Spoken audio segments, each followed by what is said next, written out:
कहते हैं सफ़र में मुश्किलें आए तो हिम्मत और बढ़ती है। अगर कोई रास्ता रोके तो ज़रूरत और बढ़ती है। घट जाते हैं अक्सर दाम, अगर आप बिकना चाहो और ना बिको तो कीमत और बढ़ती है। आज हम इसी के सिलसिले में आज पढ़ना चाहेंगे, देखेंगे कि वो कौन कौन से अनोखी कहानी है जो महात्मा गांधी से यानी मोहनदास करमचंद से लेकर के महात्मा बनने तक का सफ़र देखेंगे और देखेंगे इन गांधी से जुड़े कितने ऐसे रोचक चीज़ें हैं जो बार बार एग्जाम में पूछे जाते हैं। वो कौन कौन से क्वेश्चन बन सकते हैं महात्मा गांधी से, इन सब चीज़ों पे आज हम चर्चा करेंगे।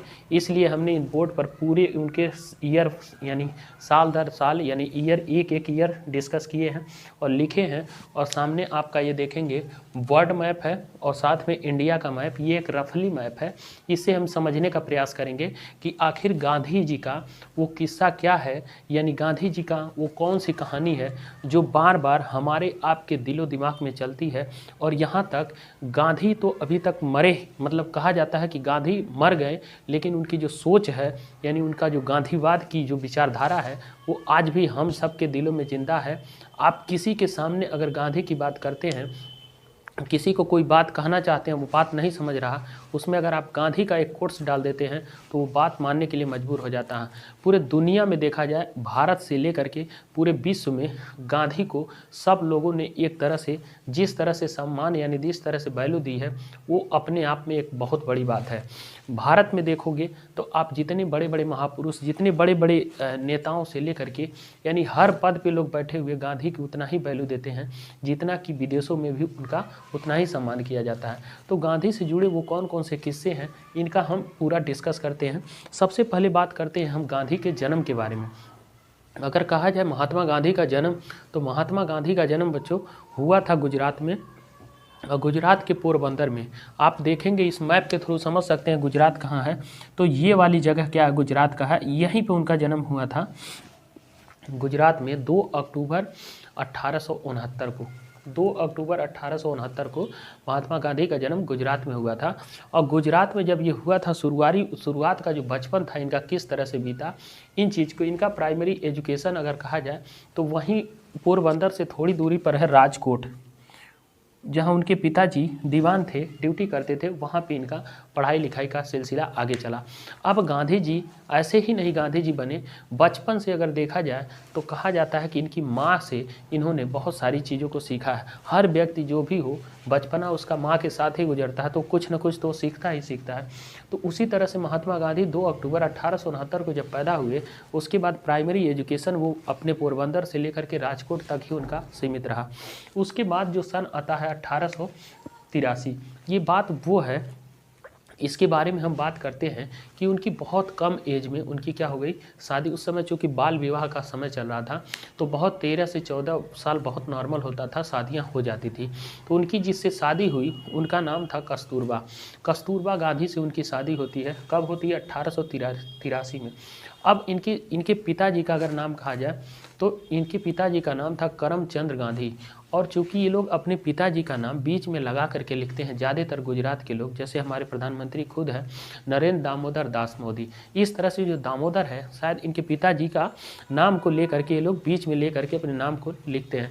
उसी तरह से मोहनदास करमचंद गांधी अपना खुद नाम जो गांधी है उनका पूरा नाम मोहनदास करमचंद गांधी है। वो करमचंद जो है इनके पिताजी थे। इनकी माता का नाम पुतलीबाई था। इनकी माता का नाम क्या था? पुतलीबाई था। तो ये सब है। अब इनके बेटे के बारे में अगर आप देखेंगे तो आपको याद करने का एक ट्रिक बता दें, 2 लाल हैं और 2 दास हैं। 2 लाल कौन? एक हरिलाल मनीलाल, और दास क्या है? रामदेव का आप संधि विच्छेद कर दिए, रामदास और देवदास। ये इनके बेटों की जानकारी। अब जब इनकी ये शादी हुई थी 1883 में, इसके बाद ये जो है 1888 में कहाँ चले गए? इंग्लैंड में चले गए। इसको हम यहाँ से देखेंगे, इंग्लैंड कहाँ है? यूरोप में। यानी इंडिया से कहाँ चले गए?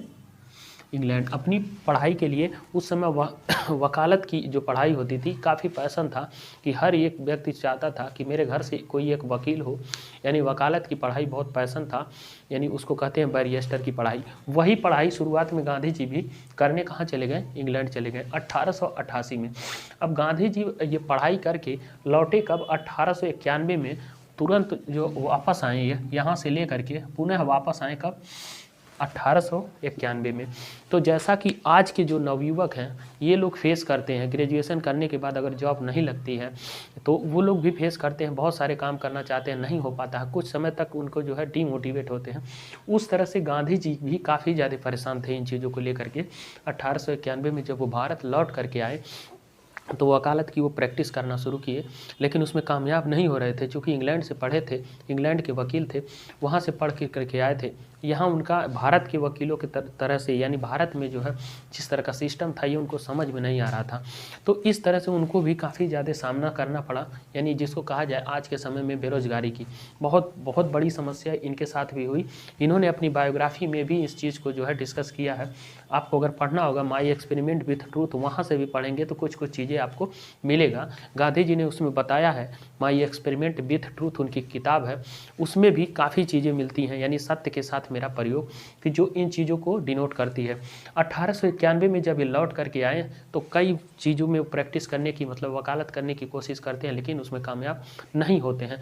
फिर क्या होता है उनके साथ, वो हाई स्कूल तक के बच्चों को पढ़ाने का भी प्रयास करते हैं, फिर भी जब उनको इस चीज़ में मन नहीं लग पाता है तब क्या होता है, 1893 में एक समय आता है कि जो यही गुजरात के एक व्यापारी थे, कौन था, गुजरात के ही एक व्यापारी थे जिनका नाम था दादा अब्दुल्ला। दादा अब्दुल्ला जो व्यापार करते थे वो साउथ अफ्रीका में व्यापार करते थे।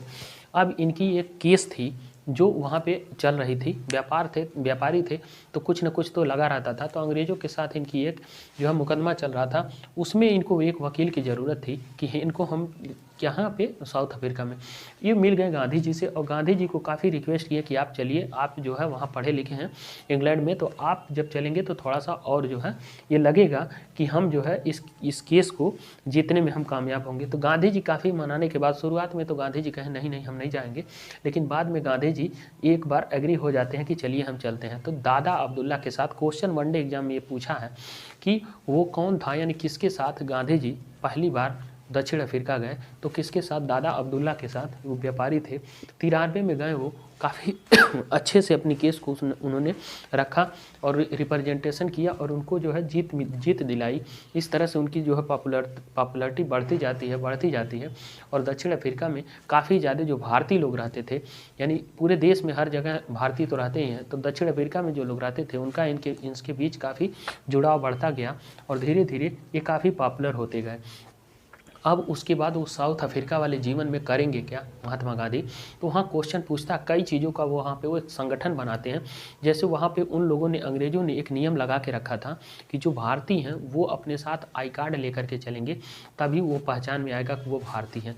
इससे गांधी जी को काफ़ी ज़्यादा मतलब ऐसा लग रहा था कि ये बहुत गलत चीज़ है। ये मूवी में भी आप देखेंगे, गांधी मूवी में भी दिखाया गया है कि कोई भारतीय को अपनी पहचान बताने के लिए आई कार्ड लेके चले, तो आई कार्ड से काफ़ी खफा थे, तो इसलिए उन्होंने कई सारे संगठन बनाए कि इस चीज़ को ख़त्म किया जाए।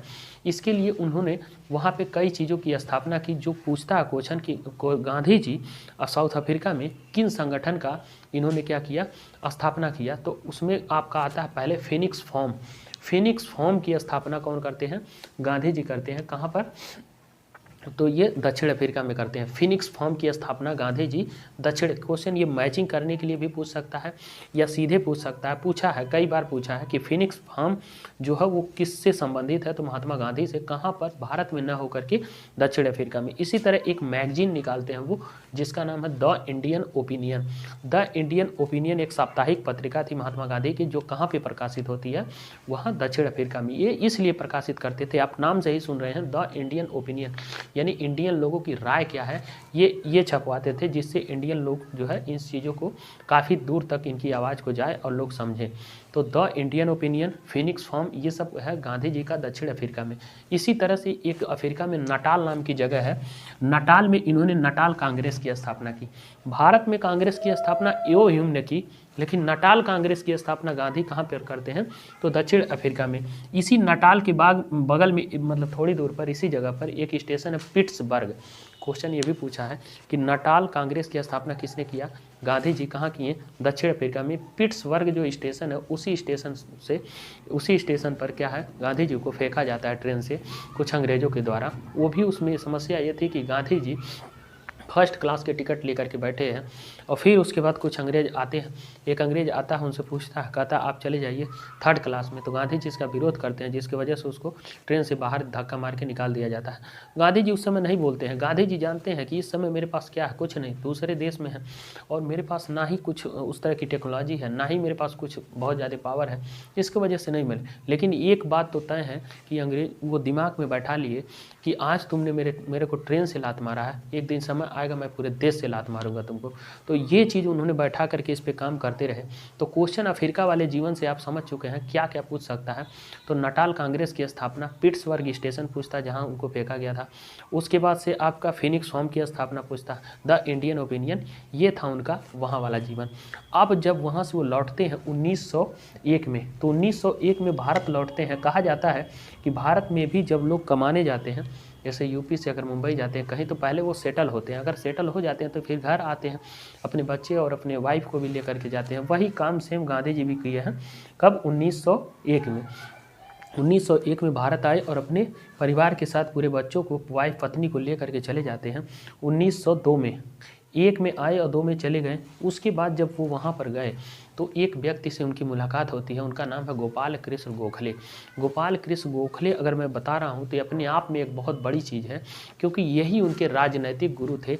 आप देख सकते हैं कि एक राजनैतिक गुरु गोपाल कृष्ण गोखले किस तरह से एक अनजान महात्मा गांधी को, जो भारत के बारे में कुछ नहीं जानता, उनको किस तरह से अवगत कराते हैं और उनके रिक्वेस्ट करते हैं कि महात्मा गांधी आपकी ज़रूरत यहाँ नहीं है, आपकी ज़रूरत भारत में है।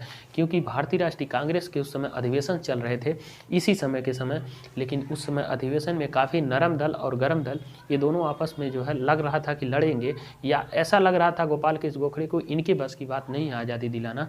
तो महात्मा गांधी को रिक्वेस्ट करके वो भारत आने के लिए करते हैं। इस बात को रिक्वेस्ट करने और इसके बीच में करीब करीब हो जाता है 13 से 14 साल।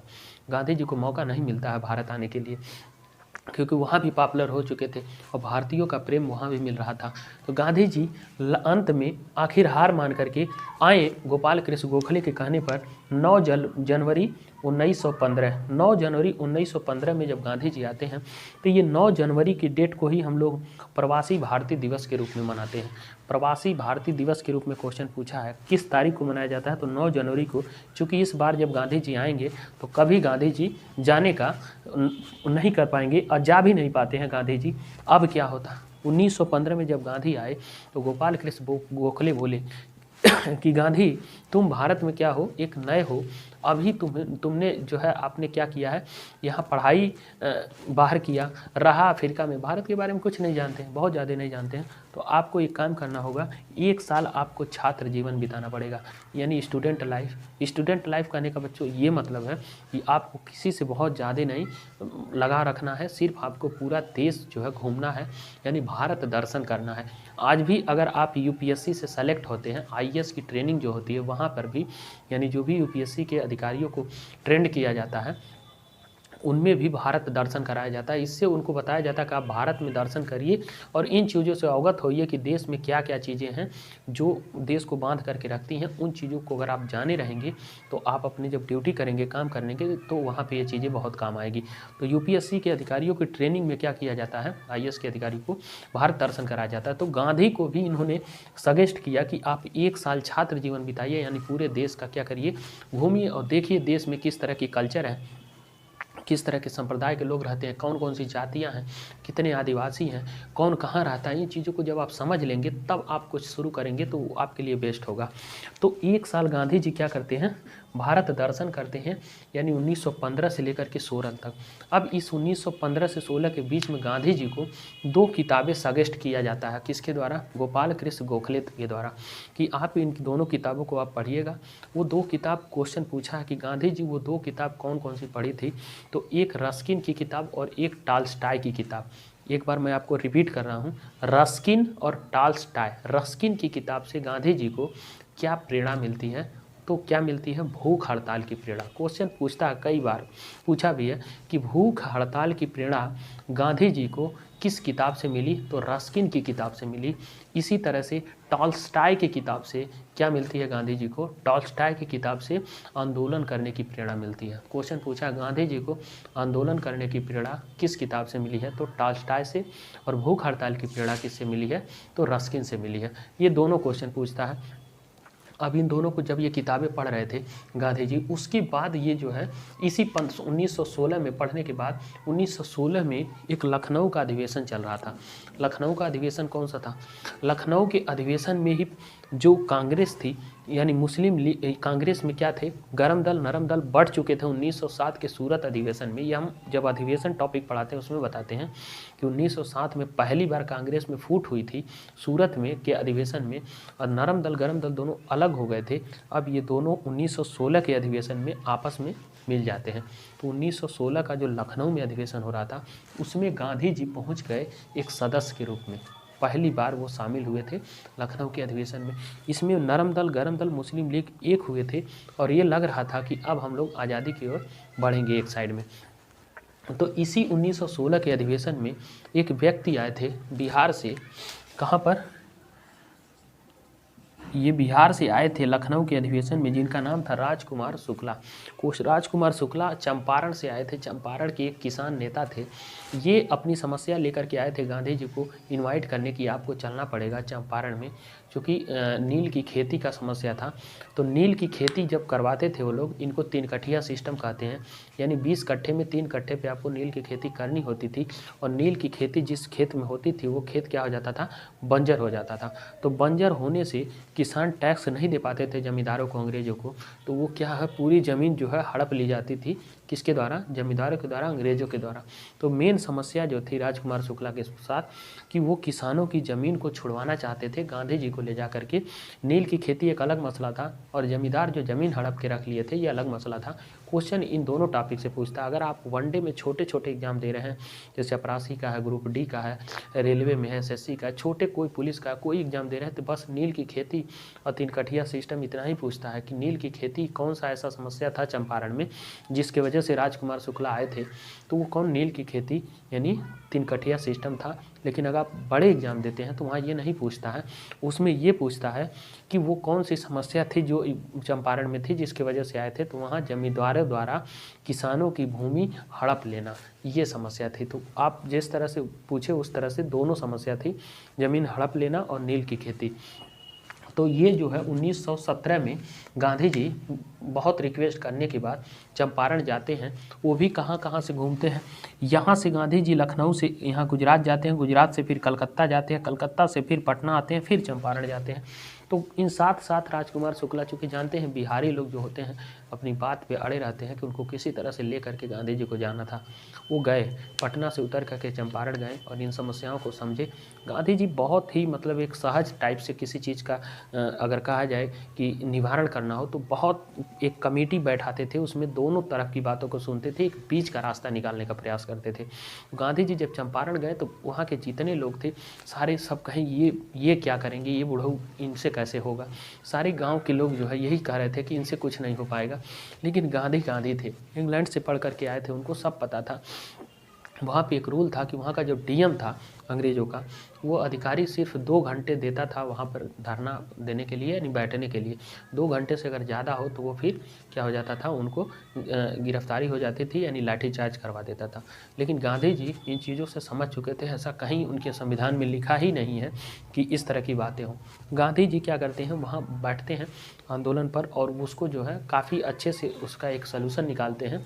और यहाँ पहली बार उनकी क्या होती है, जीत होती है। किसकी? गांधी की। तो गांधी की पहला सफल सत्याग्रह था वो कौन सा था? चंपारण सत्याग्रह। पहला सफल सत्याग्रह चंपारण सत्याग्रह, वो कौन सा? 1917 में। 1917 का जो सत्याग्रह था ये पहला सफल यानी चंपारण सत्याग्रह था। यानी इसमें जीत हुई किसानों की और जीत हुई गांधी की। अब इस पूरे चंपारण सत्याग्रह से क्वेश्चन कैसे पूछता है, इन चीज़ों को हम लोग समझने का प्रयास करेंगे।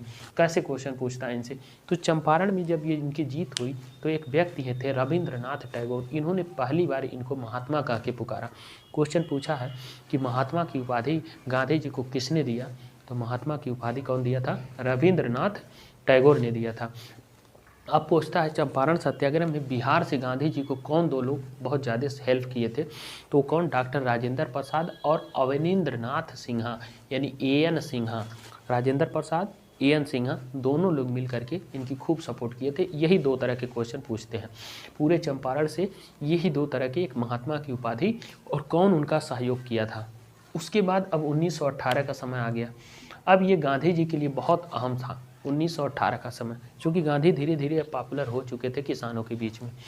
अब आगे का जो समय आता है इस चीज़ को हम लोग समझेंगे, ठीक है।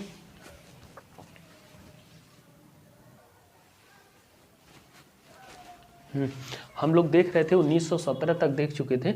1918 में गांधी जी अब धीरे धीरे किसानों के बीच पॉपुलर हो चुके थे। 1918 में इनको जो है गुजरात में एक खेड़ा और अहमदाबाद मिल स्ट्राइक, दो चीज़ें यहाँ पे इनको सामना करना पड़ा। अहमदाबाद मिल स्ट्राइक, ये गुजरात में जगह है अहमदाबाद, जहाँ पे मजदूर जो है बोनस के लिए अड़े थे कि 30% बोनस की मांग कर रहे थे। कंपनी जब घाटे में जाती थी तो इनकी सैलरी काट लेती थी और जब फ़ायदे में जाती थी तो बोनस देती ही नहीं थी। तो कंपनी जो थी वो 15% बोनस दे रही थी, लेकिन ये 30% की डिमांड कर रहे थे। इसी को कहते हैं अहमदाबाद मिल स्ट्राइक। अहमदाबाद मिल स्ट्राइक कब हुई थी? तो 1918 में हुई थी।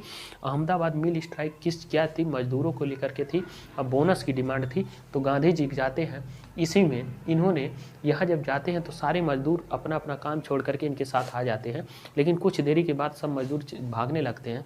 गांधी जी को इन्हीं सबसे ज़्यादा सामना करना पड़ा। इन्होंने अकेले यहाँ पर भूख हड़ताल की शुरुआत की और बाद में जाकर के एक सहमति के तहत बीच का रास्ता निकाल करके इन मजदूरों की मांग को पूरा करवाया। यानी इनका दूसरी जो जीत हुई वो अहमदाबाद मिल स्ट्राइक में 1918 में। क्वेश्चन घटनाओं के क्रम के अनुसार पूछता, कौन घटना पहले हुई फिर पहले 1917 का चंपारण हुआ, फिर अहमदाबाद मिल स्ट्राइक 1918 में होती है। उसमें क्या होता है? जीत होती है मजदूरों की और गांधी की। तो अभी तक आप देखें किसान और मजदूर दो लोग इनके साथ आ चुके हैं। उसी के बगल में एक खेड़ा था। खेड़ा एक जगह है अहमदाबाद के बगल में, गुजरात में ही। तब खेड़ा सत्याग्रह भी शुरू होता है। वो किसानों को लेकर के, टैक्स का लेकर के बवाल था कि चूँकि वहाँ पे फसल नष्ट हो चुकी थी और टैक्स कम नहीं किया जा रहा था अंग्रेज़ों के तहत, तो किसान इस पे काफ़ी ज़्यादा उग्र थे और वो आंदोलन कर रहे थे। उसमें भी गांधी जी शामिल हुए, उसकी भी गांधी जी ने काफ़ी अच्छे से सामंजस्य बैठा करके जीत दिलाई। तो उनको आप देखें 1917 में चंपारण और 18 में अहमदाबाद मिल स्ट्राइक और खेड़ा सत्याग्रह, ये लगातार एकदम लगातार इनके जो है जीत हुई और सारे किसान मजदूर गांधी जी के साथ आ गए। किसान मजदूर गांधी जी के साथ आ गए। अभी तक आप देखें तीन चीज़ें, इन तीनों का सीक्वेंस पूछता है, चंपारण, अहमदाबाद और खेड़ा। इन तीनों को आप लोग याद रखेंगे। अब आते हैं 1919 में। 1919 में गांधी जी कहाँ इन्वॉल्व थे? तो 1919 की बात करते हैं तो गांधी जी इनको कई चीज़ों का देख रहे थे। इसी समय एक चल रहा था खिलाफत आंदोलन।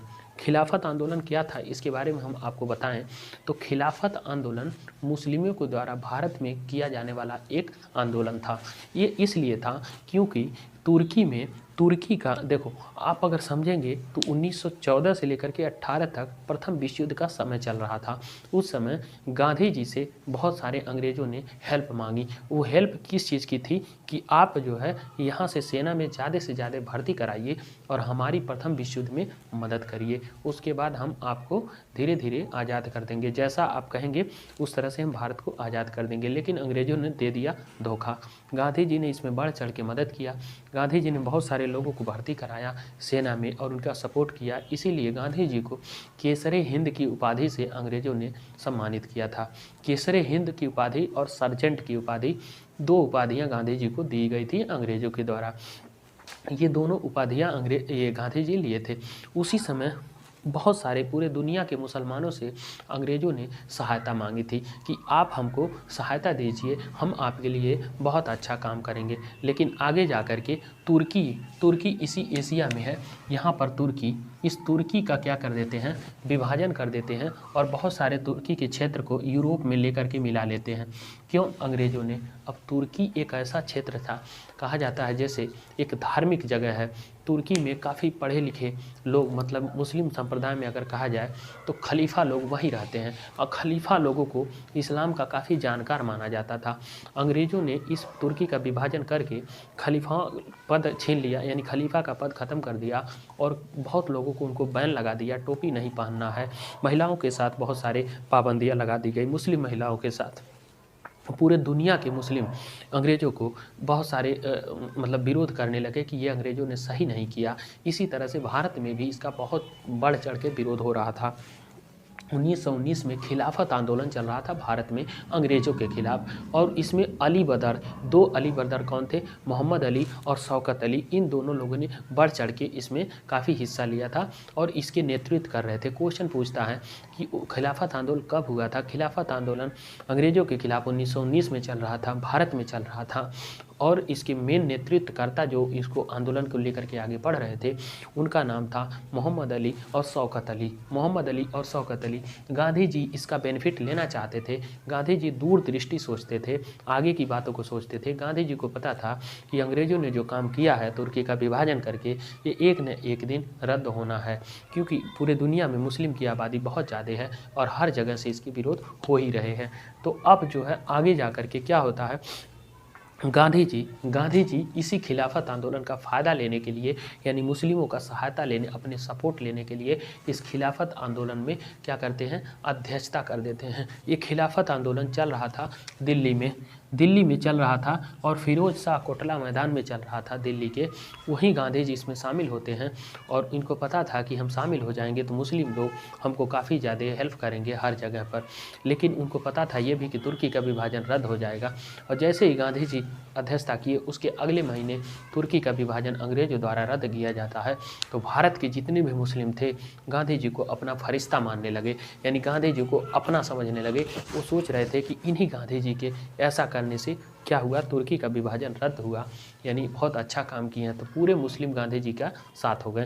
तो 1919 में गांधी जी के साथ कौन आए, सारे मुस्लिम, मोहम्मद अली, शौकत अली मेन आए, और भी मुस्लिम आ गए खिलाफत आंदोलन से गांधी जी के साथ। अब भारत में जो कट्टर हिंदुवादी नेता थे उन लोगों ने इसका मजाक उड़ाने लगा कि गांधी जी तो मुस्लिम की ज़्यादा सहायता करते हैं, यानी मुस्लिम लोगों के बहुत ज़्यादा सपोर्ट में हैं। ऐसा नहीं था। गांधी जी अब इसका जवाब देने के लिए एक उपाय ढूंढे। उन्होंने कहा, क्योंकि 1900 इसी समय के आसपास बाल गंगाधर तिलक की मृत्यु हो गई थी। बाल गंगाधर तिलक की अर्थी को गांधी जी के कहने पर शौकत अली से कंधा दिलवा दिया गया, यानी शौकत अली जो थे, जो खिलाफत आंदोलन के नेतृत्व कर रहे थे, उन्होंने अर्थी को कंधा दिया था। किसके, बाल गंगाधर तिलक के, जबकि वो हिंदूवादी नेता थे, कट्टर हिंदूवादी नेता थे। तो ये क्वेश्चन पूछा है कि बाल गंगाधर तिलक की अर्थी को कंधा किसने दिया, तो शौकत अली ने दिया, जो खिलाफत आंदोलन का नेतृत्व कर रहे थे गांधी जी के कहने पे। अब जो है गांधी जी के साथ कौन कौन आ गया था, किसान, मजदूर, मुस्लिम, सब लोग साथ आ गए थे। लेकिन इसी समय जलियांवाला बाग हत्याकांड होता है, जिसमें गांधी जी काफ़ी इन चीज़ों से दुखी हो चुके थे और उन्होंने इसका क्या किया, अपनी जो केसरे हिंद की उपाधि थी, सर्जेंट की उपाधि, इसको वापस करते हैं और गांधी जी जाने का प्रयास करते हैं, लेकिन दिल्ली से गिरफ्तार करके गांधी जी को गुजरात भेज दिया जाता है। फिर अब गांधी जी आगे जब इन घटनाओं से काफ़ी ज़्यादा मतलब परेशान हो गए, कहें कि ऐसे अंग्रेज़ों को मैंने सोचा नहीं था कि इस तरह से अंग्रेज़ करेंगे और निहत्थे लोगों पे गोलियां चलवाएंगे अमृतसर के जो जलियांवाला बाग में। वो सारी कहानी हम अलग बताएंगे, लेकिन आज हम लोग पढ़ रहे हैं गांधी को। अब गांधी जी 1920 में क्या करते हैं, असहयोग आंदोलन शुरू करते हैं। ये कहेंगे कि अब तक हमने सारा सहयोग किया, लेकिन अब आज से सहयोग नहीं असहयोग करेंगे, आपका हम कोई सहयोग नहीं करेंगे। तो असहयोग आंदोलन कब शुरू किए, 1920 में गांधी जी। असहयोग आंदोलन में क्वेश्चन पूछता है कि वो कौन सा गांधी जी का आंदोलन था जिसमें मुस्लिम ने बढ़ चढ़ कर पूरा साथ दिया था, यानी एकमात्र आंदोलन ये था जिसमें मुस्लिम ने, यानी मुस्लिम लीग ने बढ़ चढ़ के हिस्सा लिया और साथ दिया। उसके बाद कभी मुस्लिम लीग गांधी जी के साथ नहीं आई, क्योंकि जिन्ना की एंट्री हो जाती है और जिन्ना के आने पर मुस्लिम लीग की अलग डिमांड, एक नया देश पाकिस्तान की डिमांड होती रहती है, जिसकी वजह से गांधी जी के साथ मुस्लिम सबसे पहले अगर आए थे तो 1920 में पूरा सपोर्ट किए थे। अब गांधी जी असहयोग आंदोलन कर रहे थे। असहयोग आंदोलन से कोई फ़ायदा गांधी जी को मिल नहीं रहा था। क्योंकि बहुत लोगों को गांधी जी कहे थे सब काम छोड़ दीजिए, सारे मजदूर अंग्रेज़ों के घर में जो काम करते हैं वो भी ना करें, यानी उनके घर में जो खाना बनाते हैं, उनकी गाड़ी चलाते हैं, जो उनका बाल काटते हैं, वो सब मत करें। तो सब लोग मान गए थे, विद्यार्थी लोग स्कूल छोड़ दिए थे। लेकिन ये कब तक एक समय की बात, चूँकि बेरोज़गारी तब भी एक बहुत बड़ी समस्या थी, तो बेरोज़गारी की वजह से लोगों को खाने का नहीं था, तो धीरे धीरे लोग चोरी चोरी अंग्रेज़ों के घर में काम करते थे, जिसकी वजह से गांधी जी को लोग साथ छोड़ने लगे। गांधी जी को लगा कि कुछ ऐसा करना चाहिए कि आंदोलन वापस लेना चाहिए। अब वो समय वो मौका ढूंढ रहे थे गांधी जी कि किसी तरह से आंदोलन वापस लिया जाए। तो 1922 में एक घटना घटती है गोरखपुर के पास। 5 फरवरी 1922 को गांधी जी उस घटना में जो था वो उसको कहते हैं चौरी चौरा कांड। वो चौरी चौरा कांड क्या था, उसको उसमें देखा जाए तो ये हुआ था कि कुछ जो है पुलिस वालों को गांव वालों ने थाने में ही जला दिया था। तो 5 फरवरी के समय ये घटना हुई और 12 फरवरी को आंदोलन वापस ले लिया गांधी ने।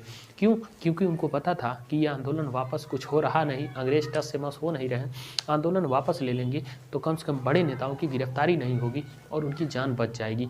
तो कई सारी चीज़ों को लेकर के वो सोच करके आंदोलन को वापस ले लिए। 1922 में आंदोलन जैसे ही वापस ले लिए, पूरा देश गांधी जी को गाली देने लगा। बड़े बड़े नेताओं ने गांधी जी का विरोध करने लगा, जिसमें पंडित जवाहरलाल नेहरू ने खुद विरोध किया, सुभाष चंद्र बोस ने भी काफ़ी ज़्यादा विरोध किया। कहा कि आप जो है आंदोलन वापस लेना था तो गोरखपुर में लिए होते, पूरे देश का आंदोलन। लेकिन गांधी को पता था मेरे पास ना हथियार है, ना मेरे पास टेक्नोलॉजी है, ना मेरे पास पैसा है। अगर अब नहीं आंदोलन वापस लेंगे तो बड़े बड़े नेताओं की गिरफ्तारी होगी और ये बड़े नेताओं की जान चली जाएगी। इसकी वजह से उन्होंने वापस ले लिया। उसके बाद गांधी जी की 6 साल की, अब गांधी जी की गिरफ्तारी कब होती है? अगले महीने में, यानी 10 मार्च को गिरफ्तारी हो जाती है। 5 फरवरी को घटना हुई चौरी चौरा। 12 फरवरी 1922 को गांधी जी आंदोलन वापस लेते हैं। पूरा देश गाली देने लगा गांधी जी को, बोलने लगा कि आप गलत किए हैं, गलत किए हैं, गलत किए हैं। तो अंग्रेजों को लग गया कि अब कोई बात नहीं, जब पूरा देश गांधी जी को बोल रहा तो इनको गिरफ्तार कर लेते हैं।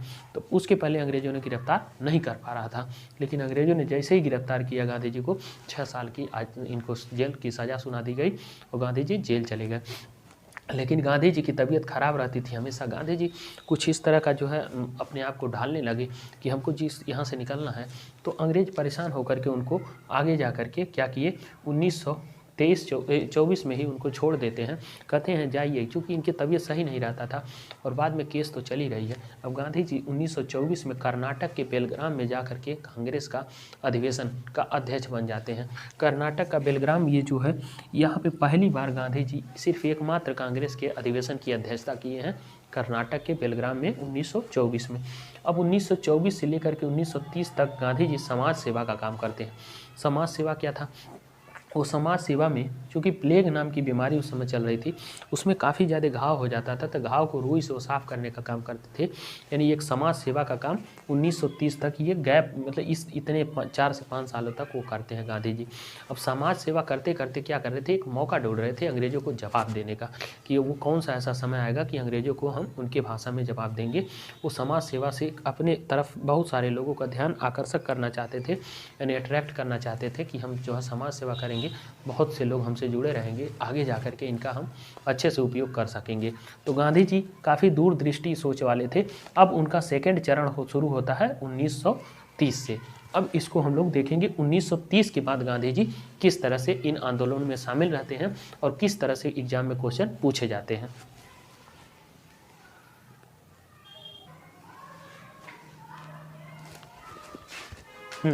अब हम लोग देखते हैं आगे 1930 से गांधी जी की क्या कहानी है और 1948 तक देखेंगे। 1930 से 1948 गांधी जी 1924 से जब ये जेल से छूटे थे, उसके बाद समाज सेवा का काम कर रहे थे और एक मौके का इंतजार कर रहे थे कि मौका कौन सा आएगा किनको। उसी समय भारत का वायसराय था जिसका नाम था लॉर्ड इरविन। ये एक इंग्लैंड से पास होकर के कानून आया था जिसका नाम था नमक कानून। नमक कानून का एक मतलब ये था कि नमक पर भी टैक्स लगाएंगे। गांधी जी इस बात से बहुत ज़्यादा खफा थे कि भारत में भारतीय लोगों के ऊपर जो पहला हक है नमक का, वो भारतीयों का है। तो भारत में नमक टैक्स लगे बहुत ख़राब बात है, यानी नमक टैक्स को हटाना पड़ेगा। यानी एक आंदोलन हमको शुरू करना है जिसका नाम है नमक आंदोलन। इसके पहले गांधी जी इरविन से कई बार पत्र लिखते हैं और कई बार रिक्वेस्ट करते हैं कि इरविन आप मान जाओ, इस नमक कानून को रद्द कर दो। इरविन एक पत्र का जवाब नहीं देता है गांधी जी से। लेकिन गांधी जी को जब ये जवाब नहीं मिलता है, गांधी जी काफ़ी ज़्यादा इस चीज़ से नाराज़ होते हैं और वो एक आंदोलन शुरू करते हैं साबरमती से लेकर के दांडी तक। साबरमती अगर आपको बताएं तो गुजरात में एक जगह है साबरमती। आश्रम बनाए थे। साबरमती आश्रम कौन बनाया था? गांधी जी। क्वेश्चन पूछा है साबरमती आश्रम बनाने के लिए गांधी जी को पैसा कौन दिया था? तो अम्बालाल साराभाई ने दिया था। अम्बालाल साराभाई, वनडे एग्जाम में क्वेश्चन पूछा है कि साबरमती आश्रम बनाने के लिए गांधी जी को पैसा अम्बालाल साराभाई ने दिया था। 1916 में ये बनाए थे। अब ये क्या करते हैं, यहाँ से साबरमती से दांडी यानी समुद्र के किनारे तक ये यात्रा करते हैं, या इसी को कहते हैं दांडी मार्च। दांडी मार्च के नाम से जाना जाता है। देखो आप ये 12 मार्च 1930 से लेकर के 6 अप्रैल 1930 की ये यात्रा, करीब करीब 26 दिनों की यात्रा ये करते हैं गांधी जी साबरमती से दांडी। और इनका मेन मकसद था आंदोलन करेंगे और वहीं जाके नमक बनाएंगे। इस चीज़ों से अंग्रेज काफ़ी ज़्यादा खफा थे और वो जा करके वहाँ पे दांडी पे पूरे नमक को कीचड़ में सब रौंद देते हैं। लेकिन इस समय गांधी जी रुकते नहीं हैं। साबरमती से जब चलना शुरू करते हैं तो क्वेश्चन पूछता कितने लोग थे, तो 78 लोग जो है 78 लोग गांधी जी के साथ चलते हैं। जैसे ही गांधी जी आगे बढ़ते जाते हैं ये भीड़ हज़ारों में कन्वर्ट हो जाती है, बहुत सारी भीड़ हो जाती है। अंग्रेज सोच रहे थे ये कौन सा आंदोलन है, नमक आंदोलन, मुझे समझ में नहीं आ रहा, नमक आंदोलन से क्या होगा, बहुत सारे मजाक उड़ा रहे थे। लेकिन अमेरिका में एक टाइम्स मैगजीन जो पत्रिका है उसमें गांधी जी का फ़ोटो फ्रंट पेज पर छपता है और बता देते हैं कि ये गांधी है जो एक नमक आंदोलन लेकर के चल रहे हैं। बहुत सा पूरे दुनिया में ये चीज़ का हो गया। नमक आंदोलन एक ऐसा आंदोलन था कि आने वाली चीज़ों के लिए नींव रख दी, आने वाले आंदोलन के लिए एक पृष्ठभूमि तैयार कर दिया गांधी जी ने इस दांडी मार्च से। ये 26 दिन यात्रा में जब हजारों लोगों की भीड़ इकट्ठा हो गई और चलते रहे, अंग्रेज भी साथ में आते रहे और कई बार इनको जो है रास्ते में बहुत परेशानियां झेलनी पड़ी, लेकिन ये भीड़ बढ़ती ही जा रही थी। क्योंकि नमक एक ऐसा चीज़ है कि नमक में अगर कहा जाए तो एक अमीर भी खाता है, गरीब भी खाता है, हर वर्ग के लोग को नमक की ज़रूरत होती है। तो नमक आंदोलन में सब लोगों ने बढ़ चढ़ के साथ देना शुरू किया गांधी जी को। अब जब 6 अप्रैल 1930 को गांधी जी दांडी पहुँचते हैं तो सोचते हैं कि ये भीड़ को हम कन्वर्ट किया जाए। भीड़ बड़े मुश्किल से आई है, अगर ये भीड़ चली जाएगी तो हम फिर हमको बुलाना पड़ेगा। उससे अच्छा है कि हम क्या करें, 6 अप्रैल 1930 को एक नया आंदोलन शुरू करते हैं जिसका नाम है सविनय अवज्ञा आंदोलन। यानी उन्होंने इस भीड़ का रुख मोड़ दिया और उसको एक नए आंदोलन में परिवर्तित कर दिया। सविनय अवज्ञा आंदोलन की शुरुआत 6 अप्रैल 1930 को हो गई। इसमें यही मतलब है कि हम अब आपकी कोई अवज्ञा माने किसी बात को हम सुनेंगे नहीं, हम अपना काम करेंगे। तो सविनय अवज्ञा आंदोलन में गांधी जी बिजी थे। इसी समय इंग्लैंड में क्या होता है, गोलमेज सम्मेलन बैठाया जाता है रैमसे मैकडोनाल्ड जो वहाँ के प्रधानमंत्री थे उनके द्वारा। और वो बोलते हैं कि गोलमेज सम्मेलन पहला गोलमेज सम्मेलन है, गांधी जी को बुला करके उनसे हम बातें करेंगे। तो गांधी जी को बुलाने के लिए इरविन से जो वायसराय था भारत का, क्वेश्चन पूछता है कि सविनय अवज्ञा आंदोलन के समय भारत का वायसराय कौन था, तो कौन था, वो लॉर्ड इरविन था। इरविन से बात कही जाती है कि इरविन जाए गांधी जी से कहे कि आपको जाना है इंग्लैंड, आपको गोलमेज सम्मेलन में भाग लेना है। गांधी जी सुनते नहीं हैं, इस आंदोलन में बिजी रहते हैं। चूँकि इरविन भी पहले नहीं सुन रहा था, इरविन की बात गांधी जी सुनते नहीं हैं, कुछ डेट डिसाइड नहीं करते हैं। तो गोलमेज सम्मेलन का पूरा प्लान करके वहाँ इंग्लैंड में बैठा हुआ था, लेकिन उस पहले वाले गोलमेज सम्मेलन में गांधी और कांग्रेस का एक भी सदस्य नहीं जाता है, जिसकी वजह से रैमसे मैकडोनाल्ड की पूरी बेइज्जती होती है। यानी वहाँ जो विपक्ष में जो लोग थे उन लोगों ने कहा कि ये कैसा किसके प्रधानमंत्री है कि एक गुलाम देश के एक गांधी नाम के नेता को नहीं बुला सके। तो ये बहुत बड़ी इंसल्ट होती है प्रथम गोलमेज सम्मेलन में गांधी जी के न जाने पर। इंग्लैंड में विपक्ष के जो लोग रहते हैं वो बहुत ज़्यादा किरकिरी उड़ाते हैं इंग्लैंड के प्रधानमंत्री का। तो इस बात से उसमें एक गुस्सा आता है इंग्लैंड के प्रधानमंत्री को। तो वो कहता है कि एक और गोलमेज सम्मेलन बैठाएंगे। यानी वो जो है 1931 में प्रथम गोलमेज सम्मेलन बैठाई गई 1931 में। अब 1931 क्या था, 1931 में एक और गोलमेज सम्मेलन, द्वितीय गोलमेज यानी सेकेंड गोलमेज सम्मेलन बैठाया जाता है। दूसरे गोलमेज सम्मेलन में गांधी जी जाते हैं, लेकिन उसके पहले गांधी इरविन समझौता होता है। गांधी इरविन समझौता, गांधी जी खुद उस समझौते में गांधी इरविन के साथ दिल्ली में समझौता होता है और गांधी जी अपनी मांग को रखते हैं। उस मांग में एक मांग और थी कि सुभाष चंद्र बोस को फांसी न दी जाए, यानी सुभाष चंद्र बोस को, यानी सुभाष चंद्र बोस करें, उनका क्या नाम था, भगत सिंह को फांसी ना दी जाए। तो भगत सिंह को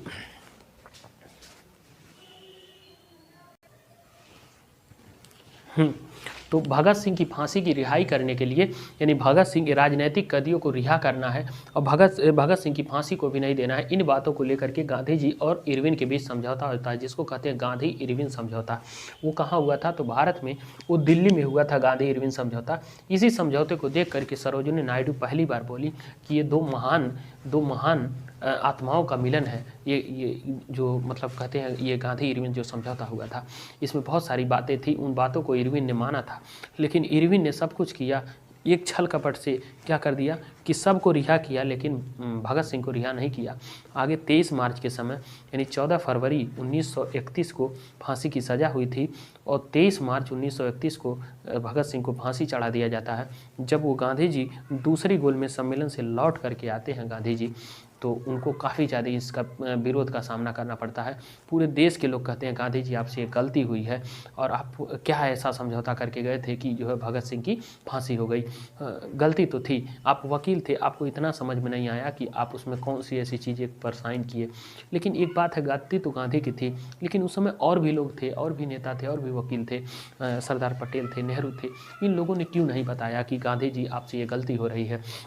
अगर गलती तो थी गांधी जी से, इनको चाहिए था कि पहले भगत सिंह को हम क्या करें, छुड़ा लें और उसके बाद भगत सिंह को लेकर के जाएं और बताएं वहाँ पर इंग्लैंड में कि मेरे जैसा अगर है, एक गाल पे अगर थप्पड़ लगता है तो दूसरा आगे कर सकता है, तो एक मेरे बगल में भगत सिंह भी है कि ये आपके जो है आप ही के भाषा में एक जवाब भी दे सकता है। तो ये काम करना चाहिए था, लेकिन गांधी जी ये नहीं किए, जिसकी वजह से आज भी गांधी जी को काफ़ी ज़्यादा विरोध का, आज भी लोग कहते हैं गांधी जी से गलती हुई थी। गलती मेरा अगर देखा जाए तो उस समय के हिसाब से अगर देखेंगे तो गलती गांधी से भी थोड़ी बहुत थी, लेकिन अन्य लोगों से भी गलतियां थी, लेकिन फिर भी जो मेन होता है उसी को लोग कहते हैं कि गलती इन्हीं से थी। तो ये देखिए कि आप जो है 1931 में गांधी जी दूसरी गोलमेज सम्मेलन में गए, उसके बाद 1900 दूसरी गोलमेज सम्मेलन में गए, तीसरी गोलमेज सम्मेलन 1932 में होती है। गांधी जी और कांग्रेस का कोई सदस्य वहाँ नहीं जाता है। अम्बेडकर और मुस्लिम लीग और जितने हिंदू महासभा, इन सब के नेता हर गोलमेज सम्मेलन में गए, लेकिन सिर्फ गांधी सिर्फ दूसरी में गए थे और गांधी और कांग्रेस, बाकी किसी में लोग नहीं गए। बाकी लोगों ने सारे तीनों गोलमेज सम्मेलन में गया। तो 1932 में जो तीसरी गोलमेज सम्मेलन होती है, उसमें वहाँ पे एक कम्युनल अवार्ड यानी सांप्रदायिक पंचांग को लागू कर दिया जाता है। यानी अंबेडकर एक डिमांड रखे थे कि हमको पृथक निर्वाचन क्षेत्र चाहिए, पृथक निर्वाचन क्षेत्र लेकर के रहेंगे। यानी जिस तरह से जिन्ना अड़े हुए थे मुस्लिम लीग, अलग पाकिस्तान चाहिए, उसी तरह से अंबेडकर भी कह रहे थे कि हमको अलग निर्वाचन क्षेत्र चाहिए हमारे दलितों के लिए, क्योंकि इनके साथ बहुत सारा नाइंसाफ़ी हुई है, पहले से ही इनको समाज से दूर रखा गया है। तो गांधी जी इस बात से काफ़ी खफा हुए कि ये जो है बहुत गलत हुआ है, ये नहीं होना चाहिए। तो गांधी जी यही 1932 में ही जेल में ही आमरण अनशन करते हैं कि अब हम जो है कभी कुछ खाना पीना नहीं खाएंगे, मरेंगे और हम इस चीज़ को चलने नहीं देंगे। ये अम्बेडकर की बात को जो है गलत ठहरा रहे थे कि अम्बेडकर ऐसा गलत किए हैं। फिर उसके बाद काफ़ी लोगों ने अम्बेडकर को समझाया। तो अम्बेडकर और गांधी के बीच एक समझौता होता है जिसको कहते हैं पूना समझौता। पूना समझौता जो था, पूना समझौता किसके किसके बीच? अंबेडकर और गांधी के बीच होता है। इसमें मांग रखी जाती है कि आप पृथक निर्वाचन क्षेत्र नहीं लेंगे, आप संयुक्त निर्वाचन क्षेत्र लेंगे, यानी भारत के पूरे देश में हर जगह आप सीट लेंगे। और पृथक निर्वाचन क्षेत्र में अंबेडकर 78 सीट मांग रहे थे और गांधी ने कहा हम 148 सीट देंगे आपको, 148, लेकिन अलग अलग जगहों पे देंगे, इससे अलगाववाद नहीं होगा। अब 10 लोगों के बीच में एक दलित रहेगा तो कभी नहीं सोच सकता हम अलग देश की डिमांड कर सकते हैं। तो इन सब चीज़ों से गांधी जी काफ़ी दूर तक सोचते थे। अब उसके बाद 1932 में ही गांधी जी सोचे कि अम्बेडकर के पीछे सारे दलित वर्ग हमेशा रहते हैं, एक ऐसा काम करते हैं कि अम्बेडकर को छोड़ के मेरे साथ आ जाए। तो गांधी जी सिंपल सा कहें ये हरिजन लोग हैं, हरि माने हरि के दिए हुए लोग हैं, जिसके हरिजन कहते हैं। हरिजन सेवक संघ की स्थापना गांधी जी की 1932 में, सारे हरिजन लोग इनके साथ। अब क्या हो गया, अम्बेडकर हो गए बेरोजगार, अम्बेडकर को कोई पीछे, अम्बेडकर ने आगे जाके राजनीति से काफ़ी दूर हो गए इन चीज़ों से, क्योंकि गांधी जी बना लिए हरिजन सेवक संघ। अब गांधी जी क्या करते हैं, हरिजन सेवक संघ बनाने के बाद 1940 में गांधी जी व्यक्तिगत सत्याग्रह करते हैं। व्यक्तिगत सत्याग्रह यानी खुद से बोले कि हर व्यक्ति अपने आप में सत्याग्रह करे। तो इसमें 2 सत्याग्रही का नाम पूछता है। व्यक्तिगत सत्याग्रह में पहला सत्याग्रही कौन था, दूसरा सत्याग्रही कौन था? तो पहला विनोबा भावे, दूसरा पंडित जवाहरलाल नेहरू। तो दोनों है, पहला विनोबा भावे, दूसरा नेहरू। और व्यक्तिगत सत्याग्रह 1940 में होती है। अब 1942 में, चूँकि 1939 से लेकर के 1945 तक द्वितीय विश्व युद्ध चल रहा था, दूसरा विश्व युद्ध, इसमें पूरी दुनिया हर तरह से एकदम इंग्लैंड को काफ़ी ज़्यादा इसको नुकसान हो रहा था दूसरे विश्व युद्ध में। तो इधर आपका कहें जर्मनी और इधर से जापान, सब इंग्लैंड को जो है तबाह कर रहे थे। उस समय सुभाष चंद्र बोस भी काफ़ी ज़्यादा उनको सपोर्ट मिला, चले गए थे जर्मनी, वहाँ से जापान गए, वहाँ से फिर वो लौट करके आए अंडमान निकोबार, फिर आपका म्यांमार गए, फिर सिंगापुर गए, आज़ाद हिंद फौज की सरकार बनाए, फिर बहुत सारी कहानी है वो सुभाष चंद्र बोस में हम लोग पढ़ते हैं। तो काफ़ी ज़्यादा सपोर्ट पूरे मिल रहा था, पूरे देश विदेश से, अन्य देशों से इनको जो है टेक्नोलॉजी, हथियार, हर चीज़ का सपोर्ट मिल रहा था भारत को। तो गांधी जी सोचे कि क्यों न इसका फ़ायदा उठाया जाए। तो गांधी जी को पता था कि उधर सुभाष चंद्र बोस भी गए हैं, बहुत सारी चीज़ों को की सपोर्ट मिल ही रहा, जापान दे ही रहा, जर्मनी दे ही रहा, तो अब क्यों न एक ऐसा आंदोलन शुरू करते कि यही मेरा लास्ट आंदोलन होगा और इसी में हमको जो है आज़ाद हो जाना है। तो उन्होंने शुरू किया भारत छोड़ो आंदोलन। भारत छोड़ो आंदोलन, क्विट इंडिया मूवमेंट 1942 में शुरू करते हैं गांधी। ये यहाँ पर मुंबई के ग्वालियर टैंक में इसका प्रस्ताव पारित होता है। क्वेश्चन पूछा है कि भारत छोड़ो आंदोलन का प्रस्ताव कहाँ पारित हुआ, तो मुंबई के ग्वालियर टैंक में इस समय प्रस्ताव। अब क्वेश्चन पूछता है कि भारत छोड़ो आंदोलन के समय भारत का वायसराय कौन था, तो लिंगलिथो था। लिंगलिथो जो वायसराय था भारत का, ये इन्होंने एक 0 आवर नीति अपनाया था। 0 आवर ऑपरेशन के नाम से बहुत फेमस है। इसमें बड़े बड़े नेताओं की गिरफ्तारी कर रहा था। इसी में गांधी जी को भी गिरफ्तार करके पूना के आगा खा पैलेस में डाल दिया जाता है। पूना के आगा खा पैलेस में गांधी जी को गिरफ्तार कर लिया जाता है और वहीं बैठाया जाता है। क्वेश्चन पूछा है गांधी जी को भारत छोड़ो आंदोलन में कहाँ बैठाया गया था, पूना के आगा खा पैलेस में। तो बड़े बड़े नेताओं की गिरफ्तारी होती है। इसमें जयप्रकाश नारायण जो बिहार से एक बड़े नेता थे, उनको गिरफ्तार करके बिहार में आपका पटना के पास हजारीबाग जेल में रख दिया गया। बांकीपुर जेल जो बिहार में ही है, डॉक्टर राजेंद्र प्रसाद को वहाँ रख दिया गया। इस तरह से बड़े बड़े नेताओं की गिरफ्तारी होने लगी। पूरा देश ये सोचा कि ये जो भारत छोड़ो आंदोलन है, यानी करो या मरो का नारा गांधी जी दे दिए और पूरे भारत वालों को मरवा रहे हैं, पूरी पिटाई हो रही है और गांधी जी छुप गए हैं, ऐसा कुछ माहौल बन गया। तो अब क्या हो, इस समय महिलाओं ने बढ़ चढ़ के हिस्सा लिया। इसी में एक महिला थी जिनका नाम है उषा मेहता। उषा मेहता आई और उन्होंने रेडियो पर बताया, पूरे देश को बताया कि हमारे नेता कहीं छिपे नहीं हैं और उनको गिरफ्तार किया गया है और गिरफ्तार करने के बाद आप लोग जो है वो कुछ लोग जो आंतरिक रूप से काम कर रहे हैं, आप लोग आंदोलन को जारी रखिए। नेताओं की गिरफ्तारी हुई है और कोई छिपा नहीं है, कोई भागा नहीं है और आप आंदोलन को जारी रखिए। उषा मेहता का क्वेश्चन, कौन महिला थी जिसने रेडियो पर बताया? उषा मेहता। और ये जयप्रकाश नारायण, राम मनोहर लोहिया और राजेंद्र प्रसाद, बड़े बड़े नेता जो है इस तरह से आंतरिक रूप से काम कर रहे थे। इसी समय जयप्रकाश नारायण बिहार से निकल करके जेल से भागे और जेल से भागने के बाद अंदर आंतरिक रूप से काम कर रहे थे। तो अब जयप्रकाश नारायण के बारे में डिटेल हम किसी दूसरे वीडियो में बताएंगे कि जयप्रकाश नारायण एक विद्यार्थी, ऐसे विद्यार्थी थे जो जेल से कूद करके भाग रहे थे और काफ़ी उनका योगदान है बिहार में। बिहार से कोई ऐसा आंदोलन नहीं है जिसमें जयप्रकाश नारायण का, वहाँ के जबकि एयरपोर्ट का नाम भी है जयप्रकाश नारायण इंटरनेशनल एयरपोर्ट जो पटना का है। तो इन चीज़ों से उनका बहुत ज़्यादा एक तरह से कहा जाए तो रोल है जयप्रकाश नारायण का। और इन्होंने संपूर्ण क्रांति भी की थी और इनकी एक जो संपूर्ण क्रांति थी जयप्रकाश नारायण की, एक ऐसी क्रांति थी कि कांग्रेस की नींव हिला दी थी। यानी कांग्रेस में इंदिरा गांधी को जो हार का सामना करना पड़ा, इन्हीं की क्रांति के द्वारा किया गया था। 1977 में मोरारजी की सरकार बनी थी, वो जयप्रकाश नारायण ही थे जो संपूर्ण क्रांति पूरे देश में आह्वान किए थे। बहुत ज़्यादा इनका रोल है इन चीज़ों में। अगर कोई आंदोलन हो वो बिहार से अगर शुरू होता है तो उसमें जयप्रकाश नारायण का नाम तो जरूर ही आता है। उसको हम डिटेल किसी और में बताएंगे। तो 1942 में अब इस आंदोलन में सारे अंग्रेज गांधी जी को बहुत सारे न्यूज़पेपर दे रहे थे कि आप आंदोलन वापस करिए। गांधी जी नहीं, अब इसी के जो कम लोग जानते हैं, जो गांधी जी को बहुत कम जानता है वो कहेगा गांधी जी अहिंसा के नहीं। गांधी जी समय के हिसाब से हिंसा और अहिंसा दोनों करते थे। समय से ये नहीं कि जब आपके पास कुछ नहीं है तो फिर अहिंसा, अगर आपके पास सारा हथियार है, टेक्नोलॉजी है तो फिर आप अहिंसा। तो उसमें गांधी जी कहे नहीं कोई दिक्कत, हम आंदोलन वापस नहीं लेंगे। ये आप जो मार काट हो रही है, करो या मरो का नारा है, ये प्रतिक्रिया में लोग जो है मार रहे हैं, तो कोई दिक्कत नहीं है। तो वो 1942 का एक ऐसा आंदोलन था जो पूरी नींव हिला दिया था। अब देखो गांधी जी यहाँ तक तो चल रहे थे गांधी जी। उसके बाद 1947 में जब देश का बंटवारा होता है तो इस बंटवारे में गांधी जी काफ़ी ज़्यादा इस चीज़ों से नाराज़ थे कि पाकिस्तान एक अलग बट गया। तो ये गांधी जी जो है कहाँ थे, ये नोआखली में क्या कर रहे थे, नोआखली यहाँ पर बंगाल में नोआखली में जा कर के काफ़ी जो सांप्रदायिक दंगा हो रहा था हिंदू मुस्लिम के बीच, इसमें शांत कराने का काम कर रहे थे। नोआखली में 1900 इनको पता था, ये काफ़ी ज़्यादा कह रहे थे कि देश का बंटवारा ना हो, लेकिन जब हो गया तो ये आग बुझा रहे थे, एक तरह से शांत करा रहे थे नोआखली बंगाल में हिंदू और मुस्लिम के बीच जो लड़ाइयाँ चल रही थी उस समय। अब बाकी नेता हमारे दिल्ली में थे। अब जब बंटवारा हो ही गया तो अब गांधी जी क्या करेंगे, अब गांधी जी को 1948 यानी 30 जनवरी 1948 को गांधी जी को मार दिया जाता है। किसके द्वारा, नाथूराम गोडसे के द्वारा गांधी जी की हत्या कर दी जाती है। गांधी जी को जैसे गोली लगती है, गांधी जी अभी गोली लगी है कहते हैं मारो मत बच्चा बिगड़ गया है, किसको, नाथूराम गोडसे को। तो इस तरह से वो बातें करते हैं, मारने नहीं देते हैं क्योंकि वो जानते हैं कि अब किसी बहकावे में आके नाथूराम गोडसे ने मारा होगा गांधी जी को। लेकिन एक गलती, गांधी जी को जान तो मार ही दिए लेकिन गांधीवाद को आज तक कोई समाप्त नहीं कर पाया। गांधीवाद नहीं मरा है, सिर्फ गांधी जी मरे हैं, गांधीवाद नहीं मरा है। पूरे दुनिया में गांधी जी ने संदेश दे दिया। आप देखें दक्षिण अफ्रीका में देखेंगे तो national Mandela, Martin king Luther से लेकर के आंग सांग सू की, जितने भी सब गांधी जी से ही प्रभावित थे। मार्टिन किंग लूथर को दूसरा गांधी जी भी कहा जाता है।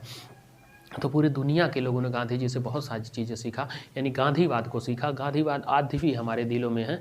गांधी जी मरे हैं, गांधीवाद नहीं मरा है। गांधी जी से अगर कहेंगे तो अन्ना हजारे से लेकर के अरविंद केजरीवाल और मनीष सिसोदिया जैसे, या हमारे अभी प्रधानमंत्री की बात करें, सब लोग गांधी जी से कुछ ना कुछ सीखते हैं और उन्हीं के कदमों पे आगे चलते हैं। और जो अभी आप देखेंगे सूचना का अधिकार आरटीआई एक्ट जो पास किया गया था, ये भी गांधीवाद के ही देन है कि आप किसी से सूचना मांग सकते हैं, किसी अधिकारी से कुछ भी, एक 10 रुपये का फॉर्म लगा करके आरटीआई लगा करके मांग सकते हैं। तो इन सब चीज़ों में गांधी जी का बहुत ज़्यादा रोल है। यानी आप चप्पल पहन करके भी प्रधानमंत्री से सवाल कर सकते हैं, मुख्यमंत्री से सवाल करते हैं, तो ये गांधी की देन है। वरना आप किसी अन्य देश में ऐसा सवाल नहीं कर सकते हैं। आप जाइए जिन्ना को गाली दे दीजिए पाकिस्तान में, आप लगेगा कि वो पाकिस्तान में आपको लोग छोड़ेंगे तो नहीं, आप गाली दे देंगे अगर पाकिस्तान में जिन्ना को नहीं छोड़ेंगे, लेकिन आप भारत में रह के गांधी को गाली देते हैं फिर भी कोई दिक्कत नहीं है। तो ये इन सब चीज़ों से अगर कहा जाए, सवाल पूछने का हक किसी से भी, चाहे बड़ा अधिकारी हो, नेता हो, किसी से भी, तो गांधीवाद से ही मिली है। यानी अब मतलब कहा जाए कि भारत में बहुत चीज़ गांधी जी ने दिया और उन चीज़ों को सीख करके हम लोग आगे बढ़ते हैं। आप दुनिया में, अभी आप चाइना में किस चीज़ का विरोध करते हैं तो भी आप मतलब दूसरे तरह से आपको छोड़ा नहीं जाएगा, लेकिन भारत में ऐसा नहीं है। तो गांधी मर गए लेकिन गांधीवाद नहीं मरा।